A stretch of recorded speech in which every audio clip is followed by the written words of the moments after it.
Now let's talk about a simple but extremely effective hack that gives you an excellent opportunity to create a web of internal links. Creating pillar content. You will probably see it being referred to online as corner store content or topic clusters. Basically, it is an in-depth article that contains well-written, well-researched, evergreen content that's important to your website.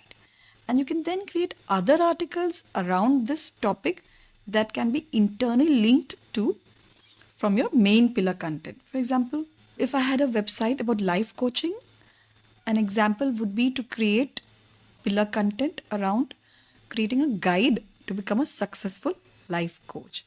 And then you could probably create a bunch of cluster articles or smaller articles around that you could then use to link out internally to. For example, life coaching statistics, best practices, certifications, ways to find your clients, everything that is related to becoming a successful life coach. Let's also take a look at some more examples of good pillar content.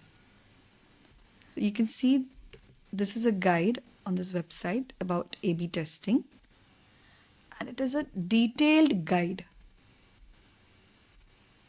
It also gives this website an opportunity to link out to other cluster articles around the same topic.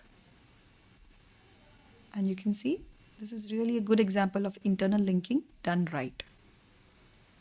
It has plenty of links to other related content on its website. Here's another one again, which is a good example. Linking to the meaning of stock market, linking to other places where terms are explained, and so on. So make the most of this concept known as pillar content, where you create a really important article and about something that is your website's core niche.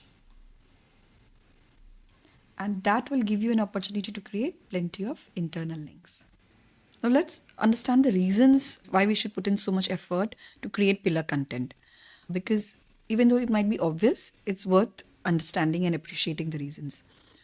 One, of course, is that it helps your readers stay on your website longer because they are browsing through different articles on your website. It reduces the bounce rate too.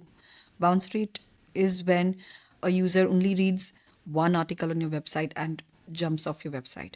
So it reduces the bounce rate, which is good. And your pillar content serves as a detailed article that generates lots of internal links, which search engines love. And typically, if it's a guide about a topic that is popular, it makes it backlink worthy and attracts external backlinks as well from other websites because it is really comprehensive. But remember that creating topic clusters is not an overnight thing. It takes days, weeks, even months possibly. And even after that, you need to invest a lot of time to monitor the pillar page and optimize it regularly. But the benefits are so huge that you really don't want to ignore this. Just plan your content calendar around it and execute your plan one step at a time.